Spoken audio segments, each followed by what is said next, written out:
जब इंसान का समय अच्छा होता है ना, तो वो अपने आगे किसी को वैल्यू नहीं देता है, किसी को नहीं समझता है। और ये एक किसी के लिए नहीं है, हर कोई शायद ऐसी गलती करता है जो गलती की नहीं करनी चाहिए। तो भाई साहब जगत भैया पहुंच गए कुंभ में पाप धोने।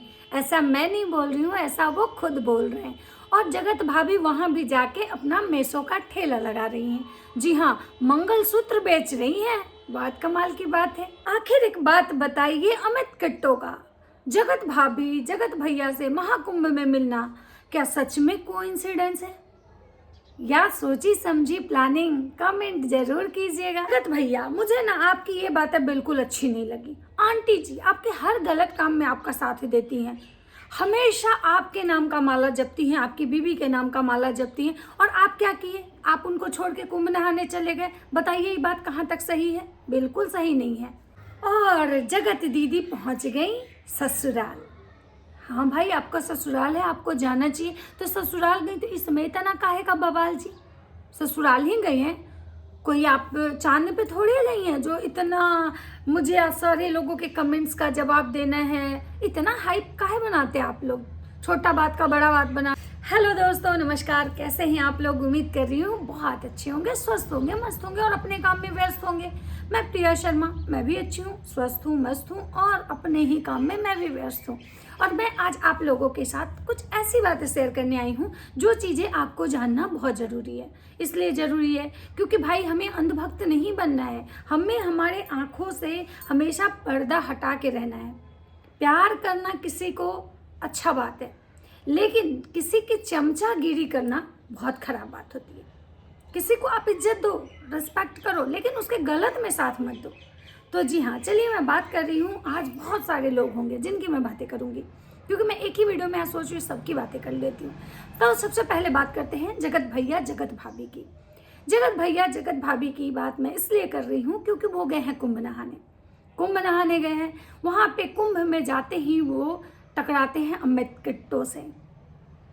एक बात बताइए, जिनकी बात सुबह शाम होती है, हर चीज़ में होती है, क्या आपको लगता है कि ये लोग टकराए हैं या जानबूझ के एक दूसरे से मिले हैं कुंभ में? आप लोग को क्या लगता है? आप लोग भी अपनी राय दे सकते हैं, क्योंकि मुझे तो ऐसा नहीं लगता है कि ये कोइंसिडेंस है। कोइंसिडेंस हम किसको कहते हैं? जिससे कि हमारी कभी बात नहीं हो रही हो और बहुत दिन हो गए हुए बात हुई हुई और अचानक हम कहीं टकराते हैं, तो उसको एक बोलते हैं कि भाई कोइंसिडेंस, अचानक से हम मिले। लेकिन जिसकी बात सुबह शाम हो रही है, रोज बातें हो रही है, वो अगर वैसे लोग ऐसे बातें कर रहे हैं तो यानी कहीं ना कहीं वो पब्लिक को सी बना रहे हैं, मिसगाइड कर रहे हैं, गुमराह कर रहे हैं। जी हाँ, और यहाँ पे बिल्कुल भैया जी और भाभी जी अपने ऑडियंस को ऐसा ही बना रही हैं। दूसरी बात, भैया जी की जो माता जी हैं, सिंगार माता, जो कि भैया जी के साथ अपनी फैमिली के साथ इच्छा जाहिर की थी कुंभ जाने का। हर माँ बाप चाहते हैं कि हम अपने बच्चों के साथ कहीं जाएं। एक एज होने के बाद ना हर किसी को लगता है कि मेरी फैमिली ना मेरा बहुत रिस्पेक्ट करती, जहाँ भी जाती मुझे लेके जाती।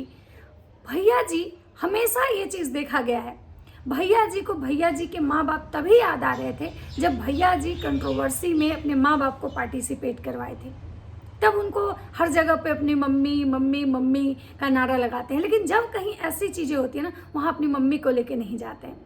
जैसे देखिए, अमित किट्टो के घर में शादी में जाके उनको बवाल मचाना था तो वहाँ भी अपनी मम्मी को छाट दिए। लेकिन हाँ, जब कंट्रोवर्सी चल रही थी तो अमित किट्टो के घर अपनी मम्मी को लेके जरूर गए थे, अपने पापा को लेके भी गए थे। अभी जब कुंभ नहाने की बात हुई तो कुंभ नहाने में भैया जी की माता जी जो कि बोली कि मेरा भी मन है कि हम पूरा लोग जाएं, लेकिन भैया जी क्या किए? अपने माँ बाप को छोड़ के चले गए।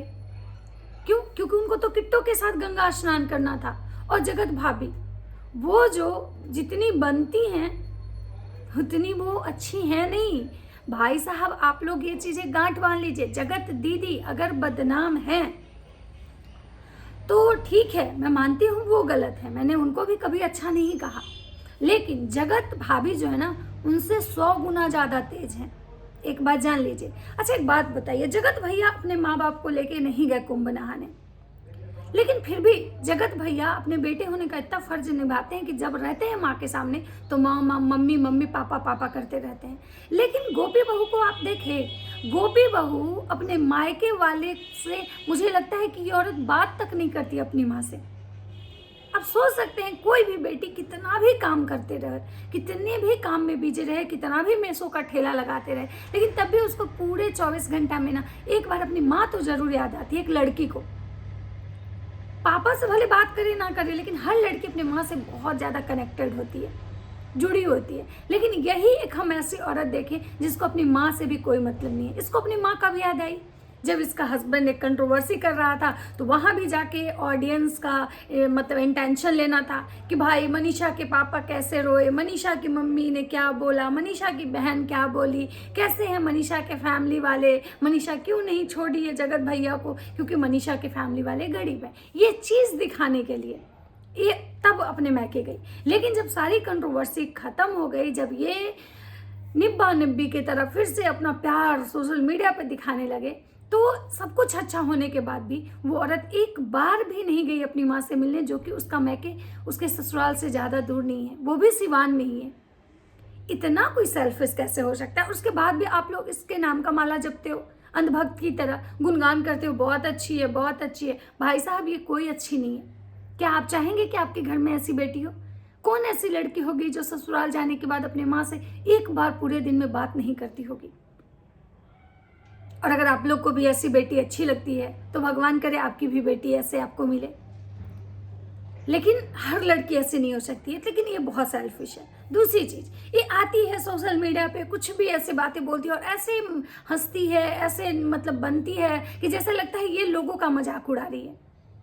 बहन, ज़्यादा अच्छे समय में ना इस टाइप से नहीं करना चाहिए कि तुम लोगों का मजाक उड़ाओ। एक दिन ऐसा ना हो कि तुम खुद मजाक बन के रह जाओ। तुमको जो देखती हो ना, राज फैमिली का बोतल, मनीषा बैठी मम्मी के गोद में, ये सब जो चीज़ें जो दिखाती हो ना अपनी देवरानी से, देखो वो छोटी है लेकिन फिर भी कितनी शांत है, ठीक है, और शांति से वो सब कुछ करती है। हाँ, लेकिन एक बात है, कुछ दिन में वो भी तुम्ही को कॉपी कर रही है। वो भी अब मम्मी जी का बहुत हर चीज़ में मम्मी जी के पास वो भी जा रही है, तो उसके भी वही तुम्हारे वाले ही मतलब नक्शे कदम पे वो भी चल रही है। तो जगत भाभी आती है, कहती है कि जब जगत भाभी यानी कि मेरा जब बच्चा होगा तो आईटी पे मतलब कि क्या बोले, हल्का मच जाएगा। सही बात है। जिस बच्चे का बच्चा कार्ड तुम इतना दिन से खेल रही हो, तो आईटी पे तो तुम्हारे बच्चे का तो हल्का मचना ही है, क्योंकि तुम्हारा बच्चा कोई नॉर्मल बच्चा तो है नहीं। तुम तो जो डेली रील्स बना के डाउनलोड कर रही हो, जो डेली वीडियो बनाती हो, जो डेली ऑडियंस को सी बना रही हो, उसके थ्रू तुम्हारा बच्चा आने वाला है। जब तुम एक छोटे से चीज़ को इतना बड़ा कंट्रोवर्सी करके इतने डॉलर कमा सकती हो, तो बेबी प्लानिंग का, डॉक्टर के यहाँ जाने का, बेबी कंसीव करने का, उसके बाद तुम तो उसके तो ऑडियंस को तुम और भी इतने कार्ड दिखाओगी कि उतना तो कोई नहीं दिखाया होगा। बच्चा तो सब बहुत लोग के हुए हैं, लेकिन तुम्हारा बच्चा सच में तहलका मचाने वाला है। लेकिन हाँ, उसके लिए पहले कोशिश तो करो। देखो, एक समय निकल जाने के बाद तुम कोशिश भी कर लोगी तो कुछ नहीं होगा। अभी तुम्हारे पास समय है। एक तो तुम्हारा हस्बैंड आया है लौट के, किसी के चंगुल में फंसा हुआ था, तुम्हारा ही कहना है, तो चंगुल से अगर बाहर आया है ना, तो उस चीज़ को समझो, उसकी अहमियत को समझो। समय है, समय रहते जो इंसान नहीं समझता है ना, फिर समय उसको बहुत गंदे तरीके से समझाता है। इसलिए अपने हस्बैंड को लो और डॉक्टर के यहाँ जाओ। तो तुम क्या कर रही हो? कुंभ नहाने जा रही हो, कुंभ में मेसो का ठेला लगा रही हो, वहाँ भी मेसो का ही ऐड कर रही हो, मेसो के कपड़े पहने, मेसो के मंगलसूत्र बेच रही हो, किट्टों के साथ ऐसे मस्ती कर रही हो जैसे लग रहा है कि तुम अभी कोई छोटी सी बच्ची हो। तो ऐसे नहीं होता है। समझो तुम कहाँ पे अभी हो, तुमको आगे क्या करना है, थोड़ा मतलब इस चीज़ से बाहर आओ। क्योंकि तुमको भले समझ में नहीं आया, तुमको लग रहा है हम किट्टों से ऐसे ही टकरा गए, तुम ऐसे नहीं टकराई हो। कहीं ना कहीं ये चीज़ें तुम एक बार गलती की, लेकिन तुमको अपनी गलती से सीखना चाहिए था। आज फिर तुम किट्टों से बार बार टकरा रही हो। हर जगह में तुम्हारे इसमें किट्टो हो रही हैं। क्यों? बहुत सारे ब्लॉगर हैं जो तुम लोग को जानते हैं, बहुत सारे ऐसे ब्लॉगर हैं जिनके साथ तुम मतलब ये की हो। अरे ब्लॉगर को छोड़ो, तुम्हारी फैमिली अपनी माँ को लेके जाती, अपनी सास को लेके जाती, अपनी बहन को लेके जाती, अपने देवर देवरानी को लेके जाती, लेकिन तुम किसको लेके गई? फिर से किट्टो मिट्टो। तो दुनिया इतनी बेवकूफ़ नहीं है, या तुम भी इतनी बेवकूफ़ नहीं हो। तुम क्यों ऐसा कर रहे हो? या तो कोई सेकंड कंट्रोवर्सी तुम लोग प्लान कर रहे हो, या तो हो सकता है कि तुम अपने हस्बैंड के आगे बोल नहीं पा रही हो। कुछ भी हो सकता है। तो यहाँ पे ये लोग ये चीज़ें कर रहे हैं। जगत भैया कह रहे हैं कि हम पाप धोने आए हैं महाकुंभ में नहा के। भैया, एक औरत के चरित्र का हनन करना, एक औरत के चरित्र को शारेआम नीलाम करना, ये बहुत बड़ा पाप होता है। लोग एक कहावत कहता है कि अगर किसी की बेटी अगर गलत भी हो ना, तो उसकी गलती पे पर्दा डालना चाहिए, ना कि उसकी गलती का धज्जिया उड़ाना चाहिए। लेकिन आप एक औरत नहीं, वैसे बहुत औरतों का आप धज्जिया उड़ाए हैं, तो आप पाप नहीं, आप महापाप किए हैं। और आपको एक कुंभ नहीं नहाना पड़ेगा, वो समय आपको बताएगा कि आपके पाप कैसे धुलेंगे। उसके बाद रंजना गई हुई हैं अपने ननिहाल में, और वहाँ पे जाके रंजना पहनी है जींस और टॉप, लेकिन नाक में क्या पहनी है? नथुनी। रंजना थोड़ा सा पढ़ी लिखी हो, उस टाइप के, मतलब नथुनी किस ड्रेस पे मैच करेगा वो देखो। उसके बाद भाई रंजना के मम्मी के घर में गाड़ी खरीदाया है, प्रिंस वहाँ भी जाके अपना वही पागलपंथी ही दिखा रहे हैं। उसके बाद रंजना वहाँ भी मेसो का ऐड कर रही है। मतलब शादी में गई हो, अपने कपड़े पहनो, अपने कपड़े पहन के थोड़ा सा शादी इंजॉय करो। वहाँ भी ये मेसो में ये हम लिए हैं, मेसो से खरीदे हैं, इतने का है, कैसा लग रहा है, अगर आप लोग को भी अच्छा लगे तो आप लोग भी ले सकते हैं। क्या यार, कुछ इस मेसो से बाहर निकलो। हमेशा मेसो मेसो मेसो, अरे घर है ना तुम्हारा, 2 दिन के बाद शादी से लौट के घर ही आओगी, करते रहना मेसो का ऐड। लेकिन ये लोग तो जहाँ भी जाएंगे वहीं मेसो का ऐड, स्कूल में मेसो का ऐड, खेत में मेसो का ऐड, घर में मेसो का ऐड, रिश्तेदारी में मेसो का, यहाँ तक कि महाकुंभ जहाँ ये लोग भगवान का दर्शन करने गए थे, ये उज्जैन भी गए थे, वहाँ भी मेसो का ऐड, ये सीहोर भी गए थे, वहाँ भी मेसो का ऐड। अरे वहाँ तो कम से कम भगवान के लिए कुछ बोलो, भगवान का कुछ ऐड करो अगर करना ही है तो वहाँ भी ये लोग बस मेसो का ऐड, अपनी पब्लिसिटी, ये सब चीज़ें ही ये लोग कर रहे हैं। और सिंगार माता, देखिए मैंने कल एक चीज़ बोला है आपकी साइड से कि भाई सिंगार माता के सिंगार पे किसी का कोई कमेंट नहीं करे, क्योंकि सिंगार करना हर किसी का अधिकार है, और सिंगार भगवान सबको मतलब बनाए रखे, सुहाग उसका। लेकिन सुहाग और सिंगार दोनों अलग अलग चीज़ होते हैं। सुहाग में कुछ चीज़ें होती हैं जो नेसेसरी होती हैं, वो हमें मतलब, और बाकी चीज़ें हम ऐड करते हैं। मान लीजिए कोई आई शेडो लगा लिया, कोई यहाँ पे ब्लश लगाता है, कोई आईलाइनर लगा रहा है, तो ये श्रृंगार नहीं होता है। ये तो हम एक अपना आउटफिट जो कि हम इन्हांस करते हैं अपने मेकअप को, इसके लिए आता है। वरना सुहाग में सिंदूर आता है, बिंदी आता है, चूड़ियाँ, काजल, पायल, महावर, बिछिया, ये सब चीज़ें श्रृंगार की होती है। ना कि हम लिपस्टिक लगा ले, आई शेडो लगा ले, आईलाइनर लगा ले, तो 3D मेकअप करवा ले, ये श्रृंगार नहीं है। ये तो हम खुद को इन्हांस करते हैं। और जहाँ तक कि पता है, मुझे नहीं पता था, मैंने बाद में ये चीज़ें सुनी कि आपके श्रृंगार को लोग क्यों टारगेट करता है। क्योंकि आपके घर में जब इतनी बड़ी लंका लगी हुई थी, आपके बेटे जब इतनी रंगरलियाँ मना रहे थे, और उस समय आपके घर में आपकी बहू का भी एकदम से मतलब, जिसका हस्बैंड इस टाइप का अगर कुछ कांड करेगा, जिसका बेटा इतना कुछ करेगा, तो उसकी माँ पता है शर्म के मारे उसको ये लगेगा कि हम बाहर निकलेंगे तो लोग को कैसे फेस करेंगे। लोग, हमारे रिश्तेदार, नाते, हित नतई अगर हमसे पूछेंगे कि अरे आपका बेटा सुने ऐसा किया, हम क्या जवाब देंगे। और उस समय भी आप अपने श्रृंगार में ही लगी हुई थी, यहाँ की तक कि आपकी बहुड़िया भी अपने श्रृंगार में लगी हुई थी। पता है, वैसे होने पर इंसान को ना एक गिलास पानी उठ के नहीं पिया जाता है, जब अचानक पता चलता है कि मेरा हस्बैंड इतना कुछ कांड कर लिया। और आप लोग क्या कर रहे थे उस समय भी? तैयार होते थे, आराम से तैयार होके वीडियो बनाते थे, और जब आपकी बहू को किसी को टारगेट करना रहता था तो बैठ के आराम से 2 घंटा रो लेती थी। तो ये इसलिए आप लोगों को लोग टारगेट कर रहा है कि भाई जिस समय घर में इतनी बड़ी विपत्ति हो, लोग उठ के पानी नहीं पीता, आप लोग श्रृंगार कैसे कर लेते। लेकिन आपने उस चीज़ को कहाँ मूव किया? आपने तो उस चीज़ को कहीं और मूव कर दिया, ताकि ऑडियंस क्या करे, ऑडियंस खुद में उलझ के रह जाए। तो श्रृंगार माता, आप दूसरों को बद्दुआ जो देती है ना, वो देना बंद कर दीजिए। क्योंकि कभी कभी क्या होता है ना, आप अगर गलत कर रहे हैं और आपको आपकी गलती पे अगर कोई बोल रहा है और उल्टा आप उसको ही मतलब बद्दुआ दे रहे हैं ना, तो कभी कभी भगवान क्या होता है ना, आपका बद्दुआ ना लौट के आपके पास आ जाएगा, फिर आप बहुत बड़े ग्रह में पड़ जाएंगी।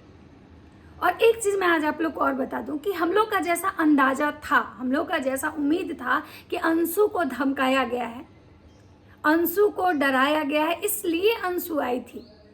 क्योंकि जब अंशु स्कूल में आई थी, जगत भैया जगत भाभी से मिलने, तो अंशु को जगत भैया बोले थे कि तुम घर चलो, हमको तुमसे कुछ बात करना है।